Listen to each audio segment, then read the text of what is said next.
இன்றே டவுன்லோட் செய்து உங்கள் ஃபேவரட் ஷோக்களை என்ஜாய் பண்ணுங்க.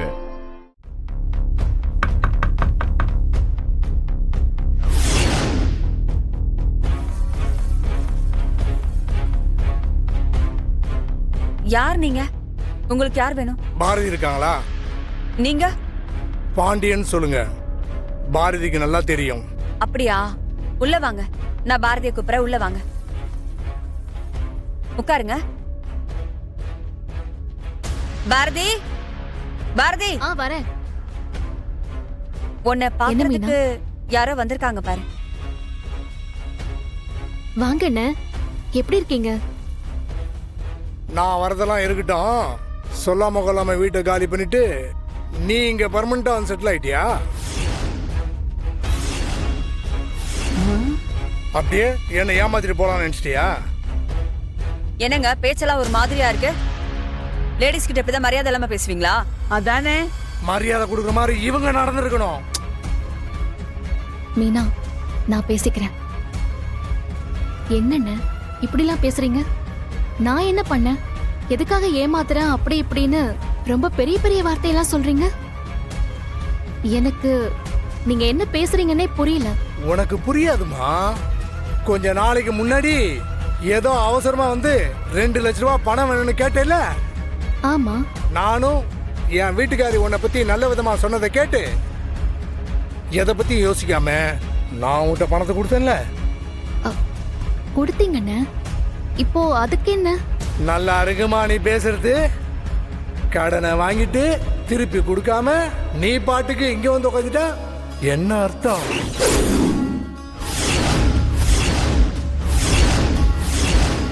என்ன பாரதி, இத மாதிரி எத்தனை பேர் கிளம்பி இருக்கீங்க?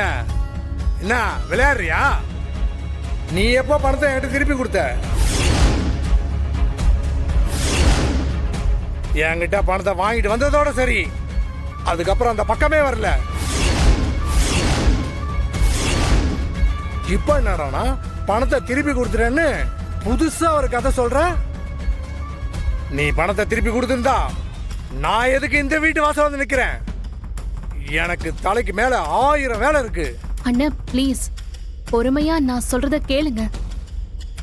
நான் ஏற்கனவே என் தம்பி மனோ கிட்ட உங்க பணத்தை திருப்பி கொடுக்க சொல்லி நான் கொடுத்துட்டேன். அவனும் உங்ககிட்ட கொடுத்துட்டேன்னு தான் சொன்னான். இங்க பாருமா, இப்படி எல்லாம் கேட்டா பணம் வராது போல இருக்கு. நீ பணத்தை என்கிட்ட தானே வாங்கின. இப்போ உன் தொம்பி கிட்ட கொடுக்க சொன்னதா சொல்ற? என் பணம் என் கைக்கு வந்து சேரல. நீயே பணத்தை கொடுத்துருவேன்னு தான் நான் இவ்வளவு நாள் வெயிட் பண்ணிட்டு இருந்தேன். ஆனா பணம் வந்த பாடு இல்ல. அதான் உன்னை நேர்ல பார்த்து விசாரிச்சுட்டு போலான்னு வந்தேன். நம்மளால பண்ண முடியாத விஷயத்த எவனோ ஒருத்த வந்து அசால்ட்டா பண்ணிட்டு இருக்கான் பாத்தியா? அண்ணா சத்தியமா நான் பணத்தை என் தம்பி கிட்ட கொடுத்து அனுப்புனேன். ஆனா நீங்க இப்படி சொல்றத பார்த்தா எனக்கு ஆச்சரியமா இருக்கு. நீயும் கொடுக்காத பணத்தை கொடுத்தேன்னு சொல்றத கேட்டா எனக்கும் ஆச்சரியமா தான் இருக்கு.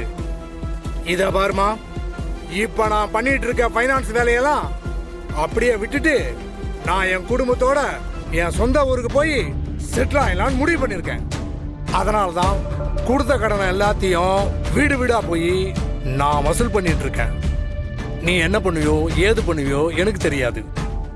இன்னைக்கு சாயந்தரம் வரைக்கும் உனக்கு டைம். அதுக்குள்ள என் பணம் எனக்கு வந்தாகணும்.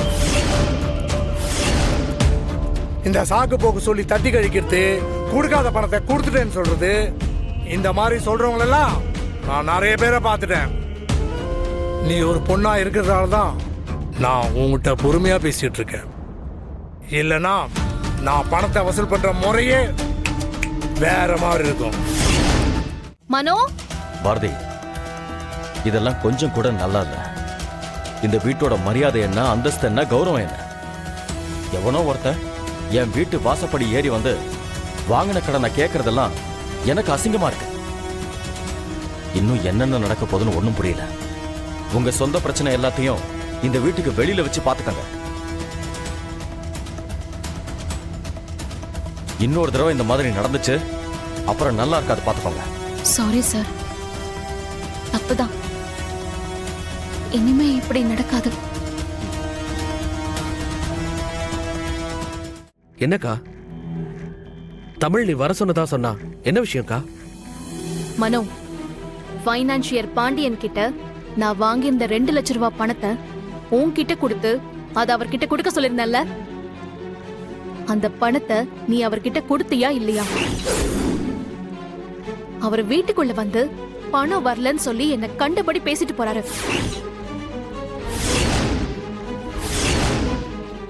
அக்கா அது அது வந்துக்கா,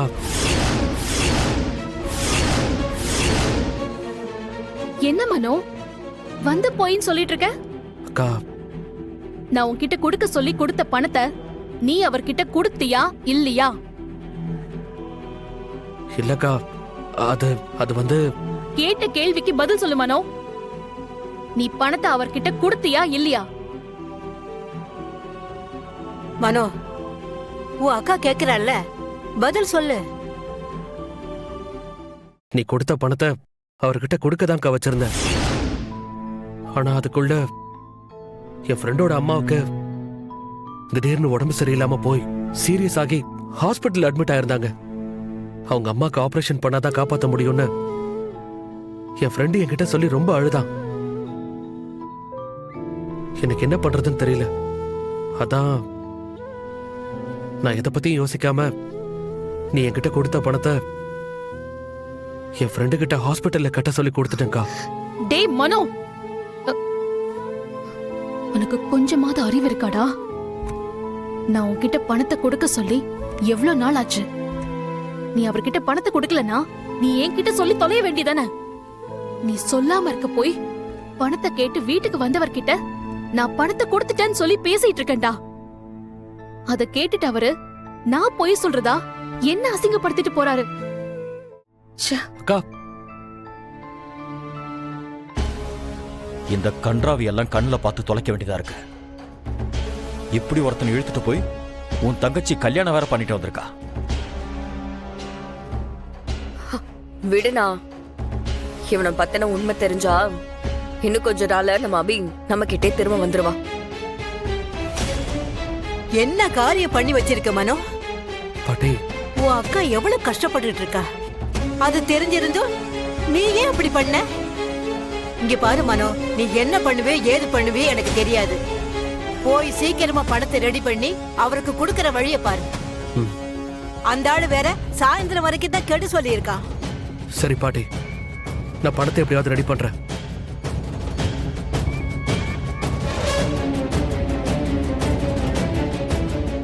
அண்ணா ஒரு நிமிஷம் வாங்க.